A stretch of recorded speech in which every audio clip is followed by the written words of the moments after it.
चलो भाई स्टार्ट करने गाइज। यहाँ पे देखो, अब हमारे को ये रेशियो जो है वो कहती क्या है, हमारे को ये रेशियो कहती है कि भैया डेट टू कैपिटल एम्प्लॉयड निकाल दो। क्या आप लोगों को इस अकाउंटिंग रेशियोज के अंदर डेट नहीं पता? पता है ना, लॉन्ग टर्म डेट्स को ही डेट कहते हैं। ठीक है जी। तो सबसे पहले आप लोगों को एक बात तो पता है भैया, डेट किस चीज को कहते हैं? लॉन्ग टर्म डेट्स को। अब आप यहां देखो कौन कौन से लॉन्ग टर्म डेट है, आपको दिख रहे हैं, ये लॉन्ग टर्म डेट है जी। टोटल डेट कह रहा है इतना है, ये लॉन्ग टर्म है यानी ये करंट डेट है। ठीक है ना, बाकी के 40,000 के। नॉन करंट एसेट इतने के, करंट एसेट इतने के, कैश एंड कैश इक्विवेलेंट। तो इतनी सारी चीजें और क्यों दे रखी हैं? क्योंकि जो साथ में तुमको चाहिए, आपको निकालनी है डेट अपॉन में कैपिटल एम्प्लॉयड। अभी आपने अगर वो पुराने वाला वीडियो अगर कंप्लीट कर लिया होगा तो आपको पता है ना कैपिटल एम्प्लॉयड क्या होता है। क्या होता है कैपिटल एम्प्लॉयड? याद कर लो अर्चिता, बताओ मुझे कैपिटल एम्प्लॉयड क्या होता है प्रियांशी?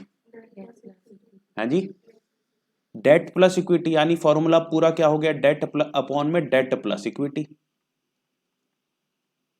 नहीं बताओ, सच्ची बात नहीं है क्या ये? अब मुझे बताओ, इक्विटी तो तुमको चाहिए ना, क्या यहां पे इक्विटी कहीं दे रखी है? बता, यहाँ के इक्विटी दे रखी है? इक्विटी कैसे निकाल सकता हूँ अर्चिता, बता मेरे को। बेटा दे ही नहीं रखा ना, निकाल कैसे सकता हूँ? इक्विटी कैसे निकालू? इक्विटी होती शेयर होल्डर फंड से, निकालू कैसे? यही तो प्रॉब्लम है ना अकाउंटिंग रेशियोज की, तुम्हारे को ये पता ही नहीं होता कहां से निकाले। अब एक बात बताओ, डेट हो गए, इक्विटी हो गए, कहाँ पाई जाती हैं? वहीं से मिलेगी। कहाँ पाई जाती है? बैलेंस शीट में। बताओ, फिर कह रहे मेरे को चैप्टर नहीं आता। ये पता है ना बैलेंस शीट में पाई जाती है। बैलेंस शीट में और क्या पाया जाता है? एसेट्स पाए जाते हैं। अब जो जो आइटम में पाई जाती है उनको लिख लो। जैसे देखो, अगर करंट एसेट गिवन है तो क्या कैश एंड कैश इक्विवेलेंट अलग से लिखेंगे? आंसर है नहीं। कहाँ होते हैं current asset, non current assets? यहाँ होते हैं। कितने कितने के दे रखे हैं बेटा जी? 9,60,000 और 2,80,000 के। ठीक है, 11,00,000, 12,40,000 हो गया ना, है ना मेरे भाई? टोटल यहाँ का 12,40 हो गया। अब तुमको एक बात पता है, दोनों साइड बैलेंस शीट की बराबर होती है। ये बात किसको नहीं पता? अर्चिता तेरे को नहीं पता क्या? प्रियांशी तेरे को नहीं पता? प्रथम तेरे को नहीं पता क्या? पता है ना ये बात? पता है बैलेंस शीट की दोनों साइड बराबर होती है, बात नहीं पता बेटा? तो गधे कहीं के, और क्या पूछ रहा हूं मैं? 12,40,000। अब मुझे एक बात बता, इस साइड पे क्या क्या होता है? एक तो शेयर होल्डर फंड्स इक्विटी, एक होता है नॉन करंट डेट्स, और एक करंट डेट या फिर टोटल डेट हो जाए। अब टोटल डेट तो गिवन है ना तेरे को 4,00,000 के, इधर देख ले कितने के टोटल डेट गिवन है? 4,00,000 के गिवन है। अच्छा ये आइटम हो गई, इसकी जरूरत नहीं है, इसको लिख दिया है क्योंकि ये हो गई, ये हो गई। अब एक बात बताओ, फिर बचा कौन? 8,40,000 की इक्विटी है। अब इसका फॉर्मूला बनाना चाहो, फॉर्मूला बना लो। इक्विटी कैसे निकलता है जी? या फिर आप ऐसे ही दिखा दो, कोई जरूरी थोड़ा ना है। इक्विटी कैसे निकलता है बताओ भैया? टोटल एसेट्स, या फिर नॉन करंट एसेट है यहाँ पे, प्लस में करंट एसेट है, माइनस में नॉन करंट डिपॉजिट्स डेट, और माइनस में करंट डेट या फिर टोटल डेट, कुछ भी कह लो। अब अपना फॉर्मूला खुद नहीं बना लिया प्रियांशी आपने, अर्चिता आपने, कशिश आप, कनिष्का आपने, भाई साहब? चलो, अब बेटा देखो, 12,40,000 में से आपने 4,00,000 माइनस किया, आपका कितना बच गया? 8,40,000। क्या आ गया? इक्विटी आ गया। फॉर्मूला क्या था भाई? डेट अपॉन में इक्विटी। डेट है 3,60,000, और डेट प्लस इक्विटी कितना हो जाएगा? 8,40 और 3,60, 12,00,000। कितना टाइम्स आ जाएगा आंसर? ठीक है जी, 0.3:1। ये आपका आंसर है। अब मुझे बताओ, बहुत मुश्किल है? बहुत मुश्किल है? बता दो। अगले बारे में डेट इक्विटी रेशियो है, उसमें भी क्या होगा? डेट होगा, इक्विटी नहीं होगी। निकाल नहीं सकते क्या आप तुम अगले वाला क्वेश्चन? निकाल पाओगे जो अगले से अगला है, 5वें नंबर पे? बताओ मुझे, कुछ है अकाउंटिंग रेशियो? मैं तो वही कह रहा हूँ आपको, सिर्फ निकालने वाली प्रॉब्लम। आइटम गिवन नहीं होती, तुम कहते हो भैया क्वेश्चन नहीं आ रहा समझ में। ट्राई करो, मजा बहुत है इस चैप्टर के अंदर, क्योंकि चीजें फाइंड आउट करनी है। ट्रेजर हंट है, बचपन में खेलते नहीं थे टकेसी कास्टल? नहीं खेलते थे? सुंदर है, बढ़िया था ना, पकड़ा हाँ, ये जाके पड़ेगा। ठीक है, हाँ यार मैं भी ढूंढ रहा हूँ। प्लांट एंड मशीनरी ग्रॉस में दे रखी है 6,80,000 की। ग्रॉस का मतलब क्या है, इसमें से डेप्रिसिएशन नहीं कटा। और फिक्स्ड एसेट टर्नओवर रेशियो है। टर्नओवर तुमको पता है क्या होता है अकाउंट्स के अंदर? ये लड़की तू 100 ला सकती है, सेल्स होता है। ठीक है जी, तो फिक्स्ड एसेट टर्नओवर रेशियो का फॉर्मूला क्या हो गया बताओ? नहीं बच्चा, एक बात बता मुझे, जब मैं ट्रेड रिसीवेबल टर्नओवर रेशियो निकालता हूँ तो क्रेडिट सेल्स ऊपर रखता हूँ, नीचे एवरेज ट्रेड रिसीवेबल रखता हूँ, तो उल्टा रखा है था ना पेपर में। सारे तू मतलब क्लास के लिए मार्गदर्शक बन जा, तू सारी गलतियां तू ही कर।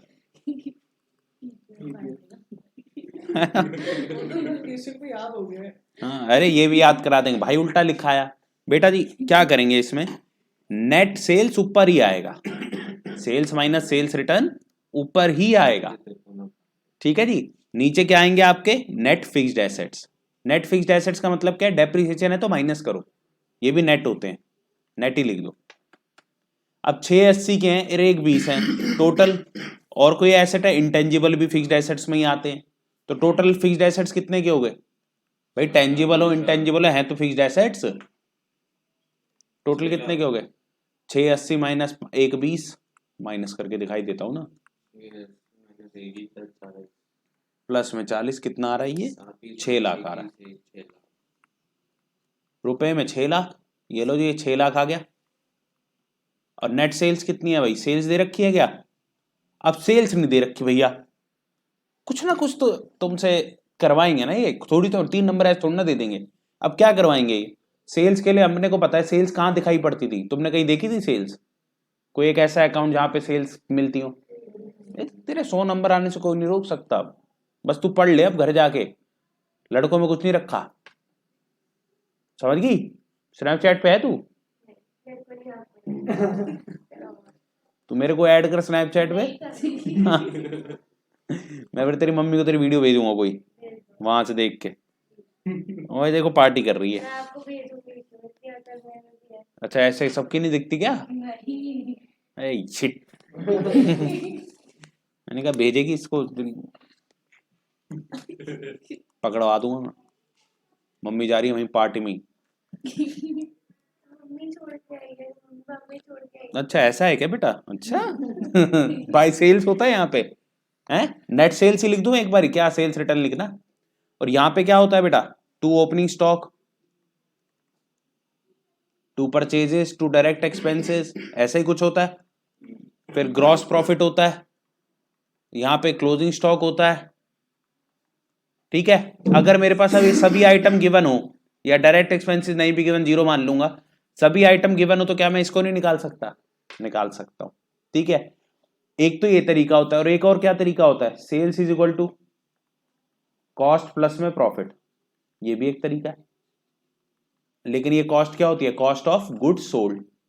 ये कैसे निकालते हैं, याद कर लो बेटा, सारों का टोटल एक्सेप्ट ग्रॉस प्रॉफिट, इन सारों का total minus closing stock cost of goods sold होता है। पता है ये बात, क्लास 11th में भी सिखाया मैंने। ठीक है बेटा, यही होता है क्या, ओपनिंग स्टॉक प्लस में परचेजेस प्लस में डायरेक्ट एक्सपेंसेस माइनस में क्लोजिंग स्टॉक। क्या है बेटा, ये देख बात समझ है। क्या नाम है तेरा? प्रथम। पापा क्या काम करते हैं अपने?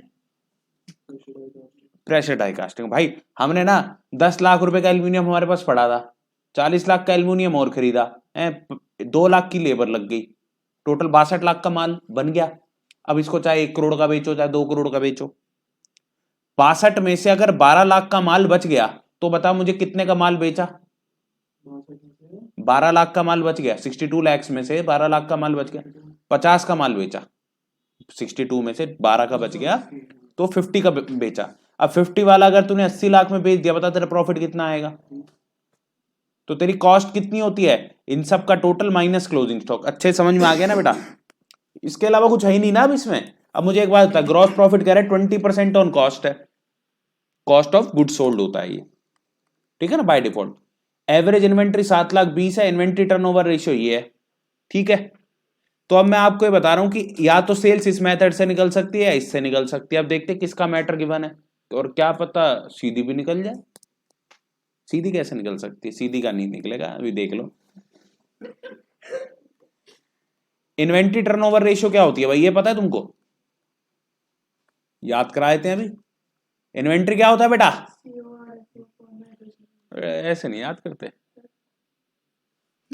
Cost of good sold. Good good good. Cost of good sold यानी CRFO जो आप बोल रहे थे, cost of revenue from operation, एक ही बात है, अपॉन में एवरेज इन्वेंट्री। अच्छा, मैंने कैसे याद कराया था, मेरे को एक बात बताओ। ओपनिंग स्टॉक इधर, क्लोजिंग स्टॉक इधर, और इन सब से मिला के बनता क्या है? Cost of good sold. तो एवरेज इन्वेंट्री में ऊपर कौन होगा? Cost of good sold. याद रखने के लिए कंफ्यूज हो जाते हो ना, सेल्स रखूं कॉस्ट रखूं, सेल्स रखूं कॉस्ट रखूं, इसमें कंफ्यूज हो सकते हो। वर्किंग कैपिटल में सेल्स आती है, इन्वेंट्री टर्नओवर में कॉस्ट ऑफ गुड सोल्ड आती है, क्योंकि वर्किंग कैपिटल किस लिए चाहिए? सेल करने के लिए। समझ गए? अब देखो एवरेज इन्वेंट्री दे रखी है कितनी? 7,20,000। भाई मैं इसी को मिटा दूं, थोड़ा जगह कम है, ठीक है ना? तो पता ही है ना, ITR का ही फॉर्मूला था, मैंने लिख दिया था, और आपके पास तो वीडियो है ही। तो अब देखो ITR कितनी है? 5, 7,20,000, सॉरी COGS अपॉन में 7,00,000, इधर चला जाएगा, कितना आ जाएगा भाई? देखो बहुत तेज है, 36 लाख बोल भी दिया भाई ने। अब दोनों जगह डाल सकते हो, आपको पता है, यहां से भी निकाल सकते हो, निकालना चाहो, नहीं तो अब बेस्ट तो यहां पे लगेगा। अगर ये 36 लाख है और प्रॉफिट 20% ऑन कॉस्ट है, यानी कि 36 लाख का 20% कितना होगा? 7,20,000। तो बताओ सेल्स कितने की हो गई? 43,20,000 की। ठीक है जी, 7.2% आपका ये आंसर आएगा। 7.2 टाइम्स आ जाएगा, 100 तो लगाया नहीं ना, तो टाइम्स आ जाएगा। टर्नओवर वैसे भी टाइम्स में निकलता है, 7.2 टाइम्स आ गया ये काट पीट के। अच्छा मैंने इतनी जल्दी कैसे कर लिया? मैंने बुक में देख के नहीं बताया आपको, बताओ कैसे बताया होगा, सोचो। बेटा देखो क्या करा मैंने, 6 लाख के टेबल में 42 लाख तो आता है, कितने पे आता है? 7 पे आता है, क्योंकि कैलकुलेशन में टाइम जाएगा ना, ये भी सीखते रहो अगर सीख सकते हो तो 7 तो आ गया। अब 0.2 कैसे निकाला? 6 लाख का देखो 0.1 कितना होगा? 60,000। ये बात समझ में आती है भाई? 10वां हिस्सा कर दो ना 6 लाख का, 60,000 रुपए, और कितना है वो अगला जो बच रहा है? 1,20,000। 60 और 60 एक 20 हो जाते हैं, यानी 2 बार ही आएगा, 0.2 आएगा, 7.2। थोड़ा सा ही कैलकुलेशन अपनी तेज करो, CUT में भी काम आएगी। अदर पेपर दे रहे हो, जैसे तू भी कुछ पेपर दे रही हो, उसमें थोड़ी बहुत तो मैथ्स आती है ना बेटा, वहां कर जरूर काम आती है ये सब चीज। थोड़ा सा अपनी कैलकुलेशन को तेज करो, ये नहीं बात बात पे कैलकुलेटर निकाल लिया, नहीं तो दिमाग ना वैसे भी नहीं बढ़ता, ग्रे मैटर दिमाग का बढ़ता नहीं, लॉजिक बड़े खराब रहते हैं इससे तुम्हारे, तेज भी नहीं हो तो। अब मुझे एक बात बताओ, क्या तुम्हें अब सेल्स निकालनी सीख ली किसी और रेशियो की मदद से? अब ये डर भी खत्म, सेल्स के फॉर्मूले सीख लिए, आपके पास अब ज्यादा चीजें बची नहीं है सीखने के लिए इस चैप्टर के अंदर। मैक्सिमम 90% चीजें सीख चुके, तुम पता है ये बात इन 2 क्वेश्चनों में। बात समझ रहे हो? अब तो फॉर्मूला आता रहे, फॉर्मूले के बाद आपने बेटा थोड़ा दिमाग का इस्तेमाल करना है। अब आपको पता है इस रेशियो के COGS निकालना है, तो तुम इस मेथड इससे निकाल लोगे। मान लो डेट निकालना है तो तुम बैलेंस शीट से निकाल लोगे। मान लो करंट एसेट निकालना है तो तुम बैलेंस शीट से निकाल लोगे। मान लो करंट लायबिलिटी निकालनी है, बैलेंस शीट से निकाल लोगे। कैपिटल एम्प्लॉयड तुमको पता लग गया। करना क्या है? मेल जोल बना के अपना आंसर निकालना है। चलो अगले पे चलते हैं, 9 मिनट बचे क्योंकि क्लास में। ठीक है जी, अगला क्वेश्चन देखो। अब क्या कह रहा है ये? Debt equity ratio. बेटा फोन नहीं चलाते होते, पाप लगता है। डेट अपॉन में इक्विटी, डेट इक्विटी रेशियो क्या है? डेट अपॉन में इक्विटी। अब देखो इक्विटी दे रखी है क्या? अब इक्विटी में अगर आप ये चारों को ऐड करते हो तो इक्विटी बनता है, पता है आपको? शेयर कैपिटल इक्विटी क्या होती है? शेयर होल्डर फंड्स, और शेयर होल्डर फंड्स में चारों चीजें होनी चाहिए, शेयर कैपिटल भी प्लस में रिजर्व एंड सरप्लस भी। अब ये सारी आइटम रिजर्व एंड सरप्लस की है ना। अब इसका अगर डेबिट बैलेंस होता ना, अगर इसको हम ब्रैकेट में ना भी लिखते और डेबिट बैलेंस भी लिख देते, यानी लॉस ही है वो, और बच्चे उसको प्लस कराते हैं माइनस की जगह। ये बात ध्यान रखना, पहले बता रहा हूं। समझ में आ गई? डेबिट बैलेंस लिखा दें, बच्चा इतना दिमाग लगाता नहीं, फिर अब मैंने तो अकाउंटिंग रेशियो अच्छे से करी है, क्वेश्चन गलत क्यों, हवाबाज। ठीक है ना, तो अच्छे सीखने चीजें, कहाँ गलती हो सकती है, कहाँ मेरे को फंसा सकता है, वो बात तो दिमाग में होनी चाहिए, मैंने बता दी आपको।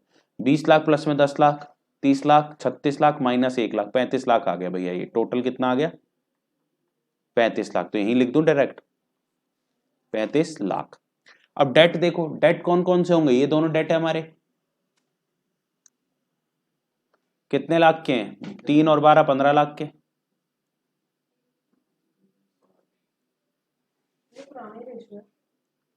हैं, हाँ ये पुराना है, वो नया था, और जो वीडियो पहले वाली वो भी नहीं है। ठीक है भाई, तो ये कितना आ जाएगा बेटा 0.43:1 आ जाएगा। ठीक है जी, इसके बाद प्रोप्राइटरी रेशियो क्या होती है। अब देखो डेट इक्विटी में नाम लिखा होता है, इसमें नाम नहीं लिखा होता, लेकिन मैंने क्या सिखाया, डेट अपॉन में इक्विटी है, total asset to debt ratio होती है, तो टोटल एसेट्स ऊपर होता है और डेट नीचे होता है। अब एक बार इक्विटी को ऊपर आना है, एक बार इक्विटी ऊपर और टोटल एसेट्स क्या होगा नीचे आएगा, सब एक बार ऊपर एक बार नीचे होते हैं।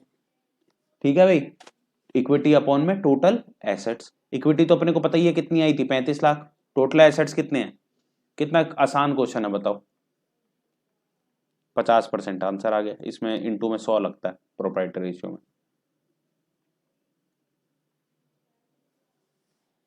ठीक है भाई, बताओ कोई मुश्किल है क्या, मुश्किल लगा कहीं बेटा, कहीं कुछ मुश्किल नहीं है, अगर आपको ध्यान से अगर आप करोगे ना तो इजी है। अब ज्यादा से ज्यादा तुम अगर अटक सकते हो, तो मैं आपको बता दूं कौन सी रेशियो, उसके अलावा सारी रेशियो आप कर लोगे। अब आप ज्यादा से ज्यादा अटक सकते हो, तो आप अटक सकते हो रिटर्न ऑन इन्वेस्टमेंट में, ये भी वैसे मैंने बहुत बार ही करा दिया, तो उसमें प्रॉफिट आफ्टर इंटरेस्ट टैक्स दे रखा होगा, प्रॉफिट बिफोर निकालना है, और इसी के जैसा है इंटरेस्ट कवरेज रेशियो, और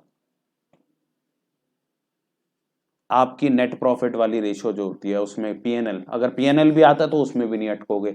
profit before interest and tax निकालना आता है कि पहले टैक्स ऐड करना है फिर इंटरेस्ट ऐड करना है, तो आप इसमें भी नहीं अटकोगे। अब बताओ मुझे 90% अकाउंटिंग रेशियो कंप्लीट हो गया कि नहीं हो गया, कुछ है, बात कहाँ है, सारी प्रैक्टिस की है, प्रैक्टिस ही नहीं करता। तो आप कितने क्वेश्चन करेंगे घर जाके आज, कम से कम 15 से 20 क्वेश्चन, आप लोग जिनके पेपर नहीं चल रहे हैं बेटा, जैसे आपके नहीं चल रहे, प्रथम के नहीं चल रहे, 20 क्वेश्चन कम से कम आप कर लो। कोई एक रेशियो उठानी है, कोई एक रेशियो उठा लो, कोई सी भी उठा लो, तुम्हारी मर्जी है, डीके गोल से कर लो चाहे,